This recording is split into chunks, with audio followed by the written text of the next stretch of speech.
Here today, I'm going to explain a horror show called Channel Zero, Butcher Block. Spoilers ahead, watch out and take care. A police officer named Luke arrests a psychotic criminal and locks him in a cell with another prisoner. He then heads back to the streets to continue his patrolling duties for the day. Several hours later, when Luke returns to the station, he sees a spine-chilling sight. The psycho criminal is eating his fellow prisoners' organs and gasping in ecstasy. Oh, was that the spleen? It all started several weeks ago with Alice Woods, a young social worker who has just moved to Garrett, Texas. Her coworker Nathan gives her a brief rundown of the city's urban legends. He tells her about the infamous public space, Medallion Park, and the weird things that happened there, according to urban legends. A white marbled staircase can be seen in the park from time to time. Elderly people say that no one should ever go up the stairs, and that's not just because elderly people tend to eat on stairs. That evening, Alice and her drug addict sister Zoe drive to their new rental house. They soon arrive at the spot and meet their landlady, Louise, who used to work as a reporter. It is revealed that she quit the job after her brother's disappearance. She now lives alone in a huge cottage-themed home full of taxidermy animals. The following morning, Alice is working out in her room when she suddenly gets a call from an unknown number. She picks it up only to hear the voice of her mother, who is currently in a mental hospital. The poor woman apologizes for her past behavior and begs Alice to take her away. Alice, who is clearly moved by her mother's pleas, hangs up without saying anything. A few hours later, Nathan drives Alice to her first clients, Tanya Marcus and her young daughter Isabel. He explains that the local authorities are removing Isabel from the home and warns that this case may get messy on their way. The duo drives through a neighborhood named Butcher's Block. Nathan explains that the city was built around meatpacking plants owned by a rich businessman named Joseph Peach. He hated being named after a fruit, so he dedicated his life to meat. His workers lived in Butcher Block, and everything was going well until one day when Joseph suddenly disappeared. This caused the entire neighborhood to run out of work, and it was eventually shut down. Nathan warns Alice to never come down here alone during the day or the night. Shortly afterwards, the two social workers arrive at the Marcus household and enter. Nathan has a chat with Tanya and advises her not to resist the local authorities when they show up. Unbeknownst to everyone in the room, a young, bald, childlike person is watching them through a peephole in the wall. Look, they have hairs. Moments later, Alice visits Isabel's bedroom and finds her sitting on the floor. The little girl is wearing a red robe that has a tag with Smart Mouth written on it. Isabel claims that she found the robe on the playground in Medallion Park. She also reveals that when she gets scared, she hides under a huge ladylike tree in the park as the two continue chatting. Alice's attention is diverted when she notices a hole in the wall. She hears strange noises coming from it, so she peers inside and immediately calls her colleague. Seconds later, Nathan comes into the room, and Dallas tells him that there's something inside the wall. They are about to examine it further when suddenly the bedroom door closes and locks. Things get even darker as the duo soon hears Tanya screaming, confused and anxious. Nathan breaks down the door, and they run to the living room.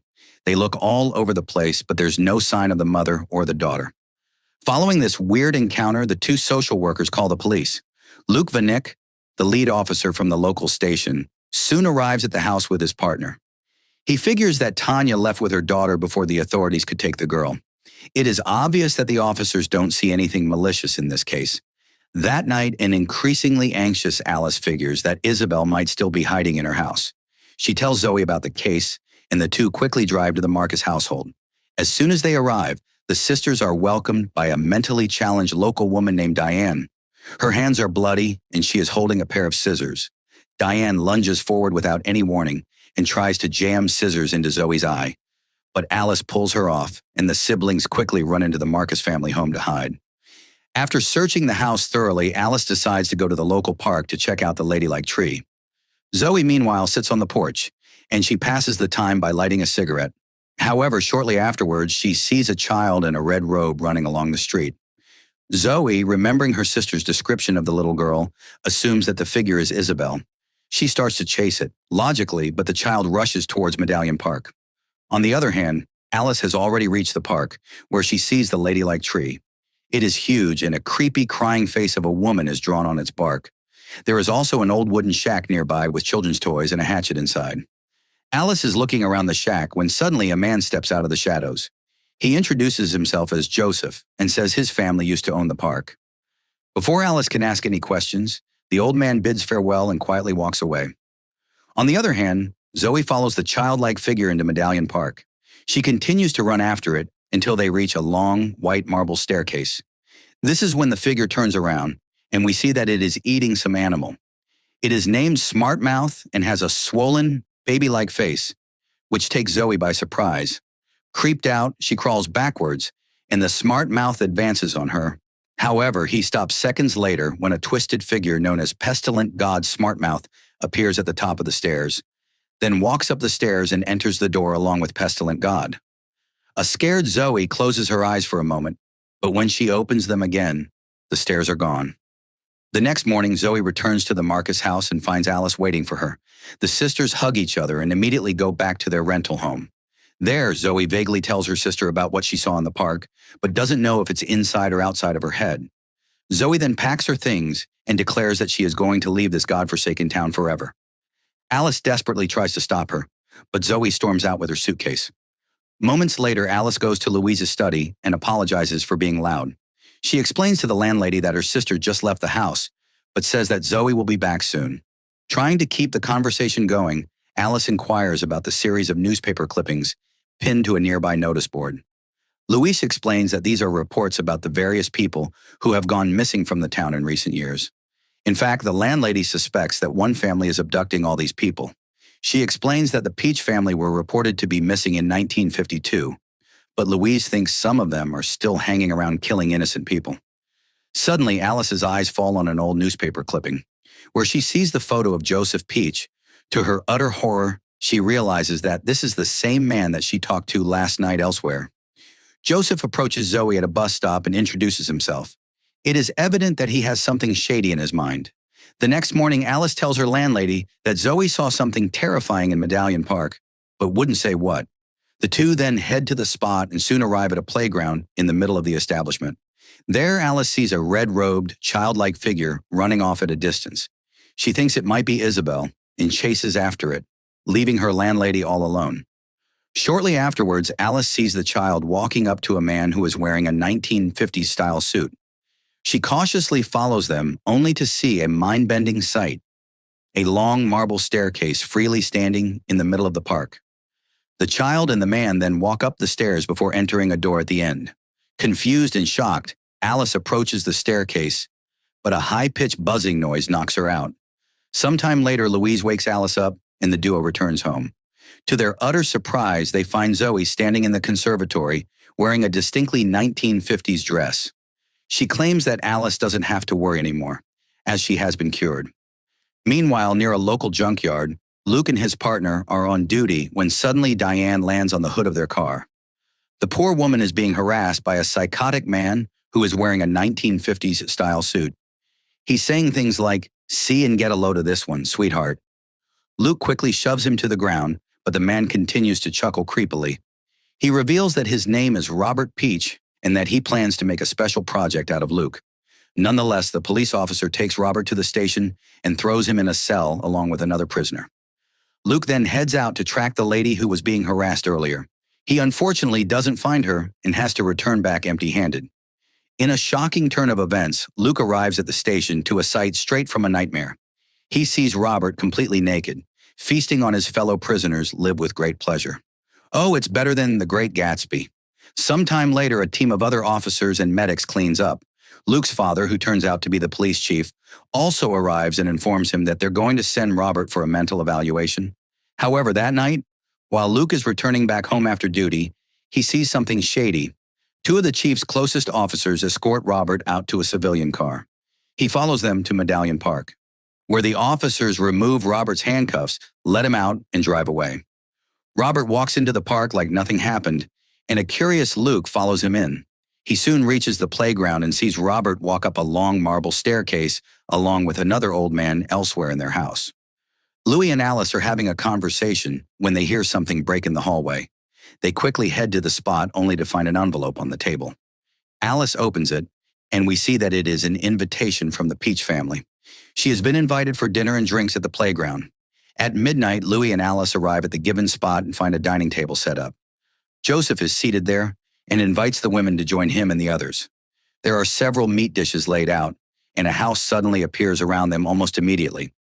Louise recognizes the people as members of the Peach family: patriarch Joseph Elder, son Robert, his wife Edie, his giant friend James, his brother Aldous, their grandmother Ruth, and Joseph's wife Avina.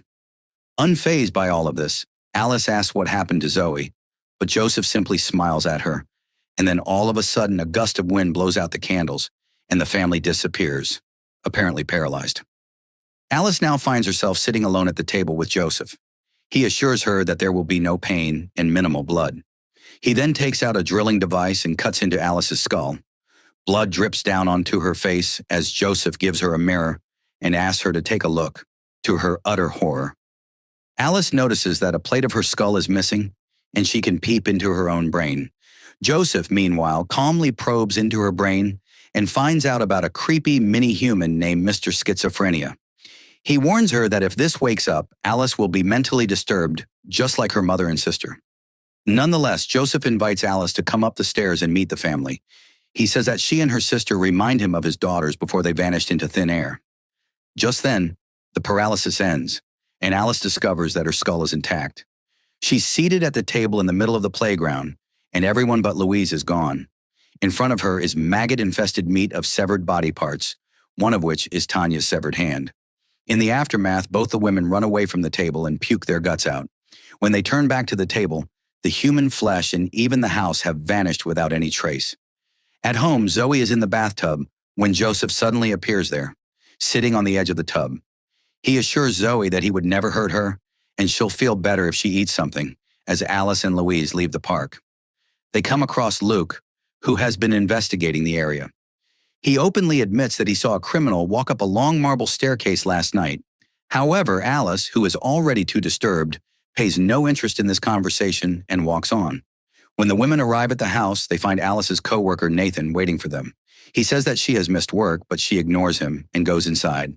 Alice then rushes to her sister, who seems to be resting in the guest bedroom.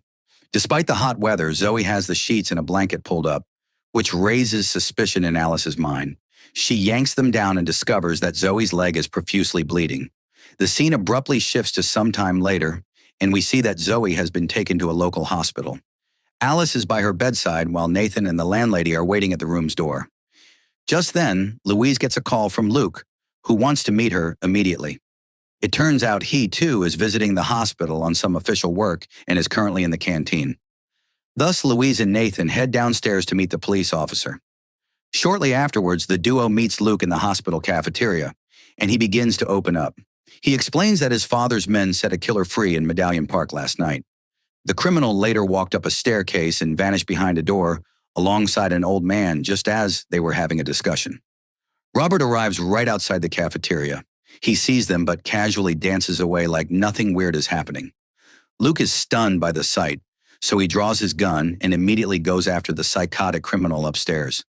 Alice and Zoe are having a conversation about the latter's state.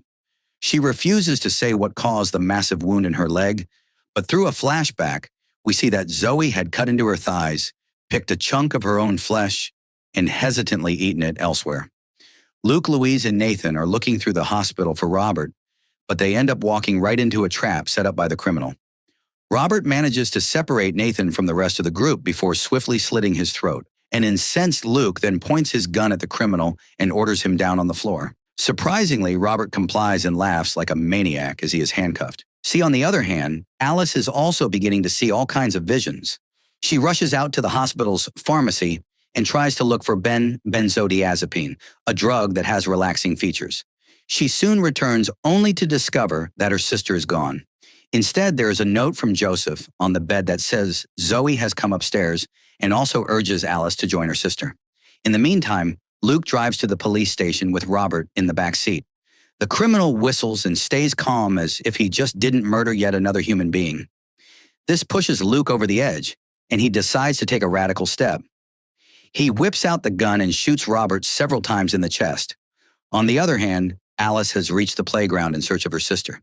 It doesn't take her long to find what she is looking for. She sees Joseph leading Zoe up the stairs and through the door. At the end, with no other option, Alice climbs the stairs herself and enters the door. and the episode ends on a cliffhanger. Videos like this turn on notifications and leave a like to help the channel out. Thank you for watching.